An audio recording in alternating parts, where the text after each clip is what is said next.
جب ان لوگوں نے چٹان سے اونٹنی کو نکلتے دیکھا تو اچانک حملہ کرنے کے لیے آگے بڑھے، لیکن اس کا جثہ دیکھ کر خوفزدہ ہو گئے، الٹے پاؤں بھاگے۔ بدبخت قدار نے اپنے ساتھیوں کی یہ حالت دیکھی تو ہنس پڑا اور آگے بڑھ کر اونٹنی کی ران میں تیر مارا۔ اس سے اونٹنی کی ران کی ہڈی ٹوٹ گئی اور وہ نیچے گر گئی۔ پھر اس ظالم نے اپنے ساتھیوں کو آواز دی اور آگے بڑھ کر اونٹنی کی کونچیں کاٹ دی۔ سورۃ الشمس میں اللہ تعالیٰ فرماتے ہیں، ان لوگوں نے اپنے پیغمبر کو جھوٹا سمجھ کر اس اونٹنی کی کونچیں کاٹ دی، بس ان کے رب نے ان کے گناہوں کے باعث ان پر ہلاکت ڈالی اور پھر ہلاکت کو عام کر دیا اور اس بستی کو برباد کر دیا۔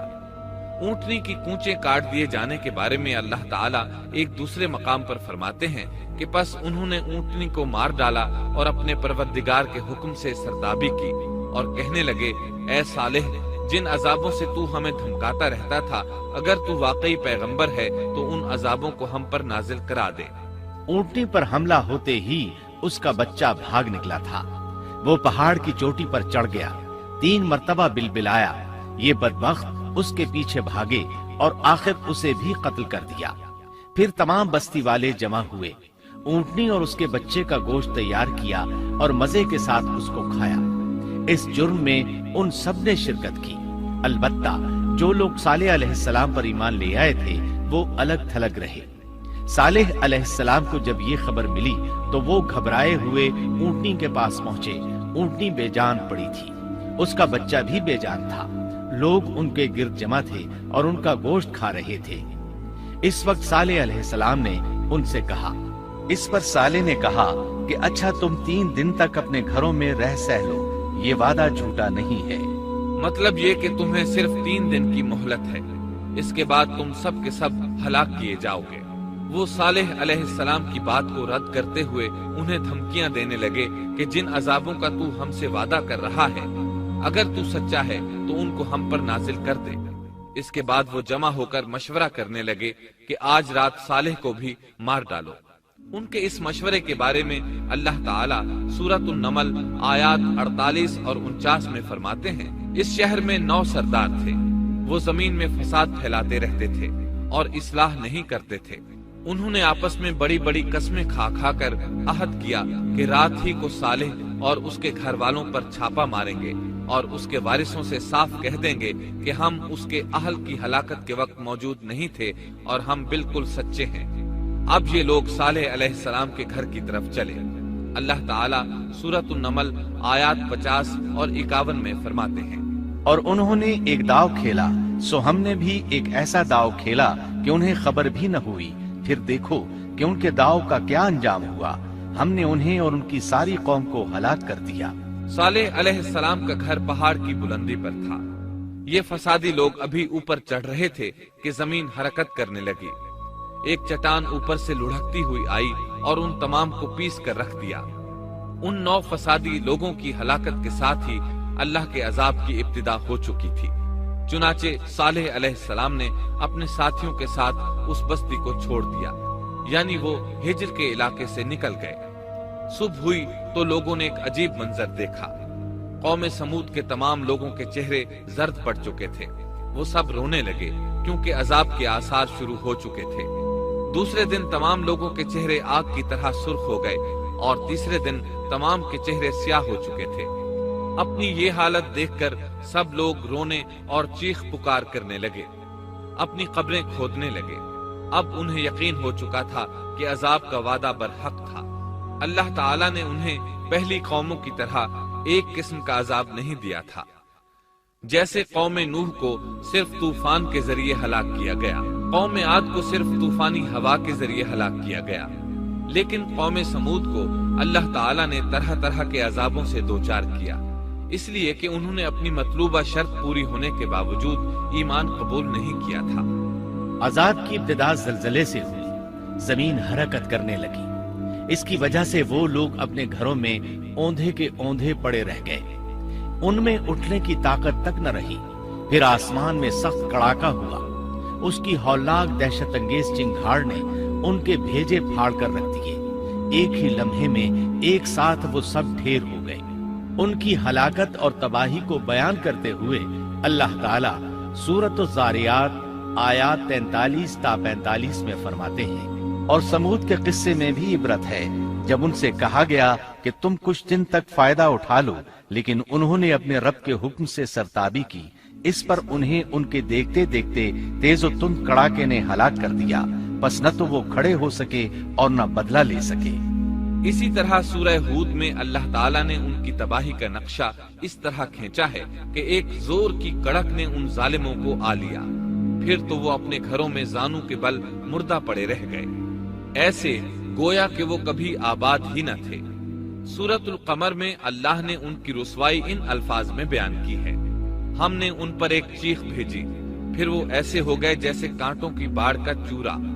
دوسری طرف صالح علیہ السلام اور ان کے ساتھیوں کو اللہ تعالیٰ نے اپنی رحمت سے نجات دی۔ اللہ تعالیٰ سورہ ہود آیت 66 میں فرماتے ہیں، پھر جب ہمارا فرمان آ پہنچا ہم نے صالح اور ان پر ایمان لانے والوں کو اپنے فضل سے اس سے بچا لیا اور اس دن کی رسوائی سے بھی، یقیناً تیرا پروردگار نہایت توانا اور غالب ہے۔ اس قوم کے آثار آج تک باقی ہیں، مدینہ منورہ کے شمال مغرب میں ان کے گھر موجود ہیں، اب یہ علاقہ مدائن صالح کے نام سے مشہور ہے۔ سورۃ النمل میں اللہ تعالیٰ فرماتے ہیں، بس یہ ان کے گھر ہیں جو ان کے ظلم کے سبب ویران پڑے ہیں، بے شک اس میں دانش مندوں کے لیے نشانیاں ہیں۔ اللہ تعالیٰ نے ان کے نشانات کو آج تک باقی رکھا ہے تاکہ بعد میں آنے والوں کو یقین ہو جائے اور کسی قسم کا شک نہ رہے۔ عذاب کے آثار نمودار ہونے پر صالح علیہ السلام نے ان سے فرمایا تھا، اے میری قوم، میں نے تمہیں اپنے پروردگار کا حکم پہنچا دیا تھا اور میں نے تمہاری خیر خواہی کی، لیکن تم لوگ خیر خواہوں کو پسند نہیں کرتے۔ اس کے بعد صالح علیہ السلام اپنے ساتھیوں کے ساتھ وہاں سے ہجرت کر کے فلسطین آ گئے، وہیں رملہ نامی بستی میں رہنے لگے اور یہیں آپ کی وفات ہوئی۔ نبی کریم صلی اللہ علیہ وسلم صحابہ کرام رضی اللہ عنہم کے ساتھ تبوک تشریف لے گئے تو آپ نے مدائن صالح کے قریب قیام فرمایا تھا۔ صحابہ نے ان کنووں سے پانی لے لیا جو قوم سمود کے استعمال میں رہے تھے، کچھ برتن بھی وہاں سے لے لیے۔ آپ کو پتہ چلا تو آپ نے حکم فرمایا، ان برتنوں کو توڑ دو اور اس پانی کو بہا دو اور اس پانی سے جو کھانا تیار کیا ہے اس کو الٹ دو۔ آپ نے انہیں ان گھروں میں داخل ہونے سے بھی روک دیا جن میں اللہ کا عذاب نازل ہوا تھا۔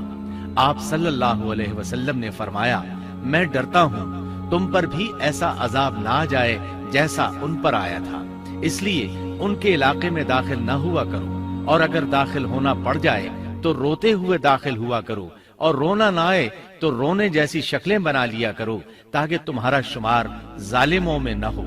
اللہ تعالیٰ فرماتے ہیں، آگاہ رہو، قوم سمود نے اپنے رب سے کفر کیا، سن لو ان سمودیوں پر پھٹکار ہے۔ قرآن میں ان کا قصہ 26 سے زائد مرتبہ بیان کیا گیا ہے۔ اس کے بعد لوگ ایمان کی حالت میں امن چین کی زندگی بسر کرنے لگے، لیکن پھر نئے سرے سے ان میں خرابی پیدا ہوئی۔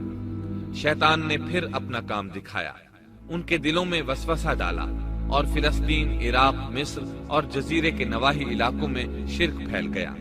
لوگ ایک بار پھر کفر کی طرف پلٹ پڑے۔ اس پورے قصے میں چند عبرتیں ہیں، آئیے ذرا ان کا بھی ذکر ہو جائے۔ اللہ تعالیٰ کی اونٹنی اگرچہ سیدنا صالح علیہ السلام کی نبوت کا ایک نشان تھی، ان کی سچائی کا ثبوت تھی، لیکن قرآن کریم کی وضاحت یہ ہے کہ وہ قوم سمود کی آزمائش کے لیے تھی اور وہی ان کی ہلاکت کا نشان ثابت ہوئی، جیسا کہ سورۃ القمر میں اللہ تعالیٰ فرماتے ہیں، بے شک ہم اونٹنی کو ان کی آزمائش اور امتحان کے لیے بھیجنے والے ہیں، بس تو ان کے انتظار میں رہ اور صبر اختیار کر۔ سنت اللہ یہ رہی ہے کہ اگر وہ اپنے پیغمبر کو کسی قوم کی ہدایت کے لیے بھیجے اور قوم اس کی ہدایت پر کان نہ دھرے تو ضروری نہیں کہ وہ قوم ہلاک کر دی جائے، لیکن جو قوم اپنے نبی سے اس وعدے پر نشان طلب کرے کہ اگر ان کا مطلوبہ نشان ظاہر ہو گیا تو وہ ایمان لے آئیں گے، اور پھر نشان آ جانے کے بعد وہ ایمان نہ لائے تو اس قوم کی ہلاکت یقینی ہے۔ اللہ تعالیٰ پھر اس قوم کو معاف نہیں کرتے جب تک کہ وہ تائب نہ ہو جائے اور اللہ کے دین کو قبول نہ کرے، یا عذاب الہی سے صفائے ہستی سے مٹ کر دوسروں کے لیے عبرت کا نشان بن جائے۔ لیکن اس سنت سے نبی کریم صلی اللہ علیہ وسلم کی امت مستثنا ہے، اس لیے کہ آپ صلی اللہ علیہ وسلم نے وضاحت فرمائی ہے، میں نے اللہ تعالیٰ سے دعا مانگی ہے کہ اللہ تعالیٰ میری امت میں عذاب عام مسلط نہ فرمائے، اور اللہ نے میری دعا قبول فرما لی۔ قرآن میں اللہ تعالیٰ نے نبی کریم صلی اللہ علیہ وسلم کی اس بات کی یوں تصدیق کی ہے، اے رسول، اس حال میں کہ تو ان میں موجود ہے، اللہ تعالیٰ ان کافروں پر عذاب مسلط نہیں کرے گا۔ اور یہ ایک خطرناک غلطی ہے، نفس کا دھوکہ ہے کہ انسان عیش و عشرت اور دنیاوی جاہ و جلال کو دیکھ کر یہ خیال کر بیٹھے، یہ گمان کر لے کہ جس قوم یا فرد کے پاس یہ سب کچھ موجود ہے وہ ضرور اللہ تعالیٰ کے سائے میں ہے، اور یہ کہ ان کی یہ خوش عیشی اس بات کی علامت ہے کہ اللہ تعالیٰ کی خوشنودی ان کے ساتھ ہے۔ یہ نفس کا دھوکہ ہے، غلط فہمی ہے، بلکہ کج فہمی ہے۔ قرآن کریم کے اس واقعے میں جگہ جگہ اس بات کی وضاحت ہے کہ بعض اوقات زیادہ سے زیادہ خوش عیشی زیادہ سے زیادہ عذاب کا پیش خیمہ ثابت ہوتی ہے، اگرچہ قوموں کے لیے اس کی مدت چند ماہ یا چند سال نہیں بلکہ گھبرا دینے والی مدت ہی کیوں نہ ہو، مگر ہر قسم کی دنیاوی کامیابیوں اور خوش عیشیوں کے ساتھ جب ظلم، سرکشی اور غرور کسی قوم کا مستقل شعار بن جائے تو سمجھ لو اس کی تباہی اور ہلاکت کا وقت قریب آ پہنچا۔ اللہ تعالیٰ فرماتے ہیں، تیرے رب کی پکڑ بہت سخت ہے، لیکن اس کے ساتھ ہی یہ بات بھی ہے کہ کسی قوم میں تمام تر خرابیوں کے باوجود اگر قوم سے اکثر افراد اللہ کے شکر گزار ہوں، اس کے بندوں کے ساتھ انصاف کرنے والے اور آپس میں نیک نیت اور خیرخواہی کرنے والے ہوں، تو بلا شبہ وہ اللہ کے ہاں مقبول بندے ہیں، اور انہی کو دنیا اور آخرت کی کامیابیوں کی بشارت ہے، اور انہی کے لیے یہ دنیاوی عیش اللہ کی بے انتہا نعمتوں کی علامت ہے۔ انہی الفاظ پر سیدنا صالح علیہ السلام کا قصہ اختتام کو پہنچا۔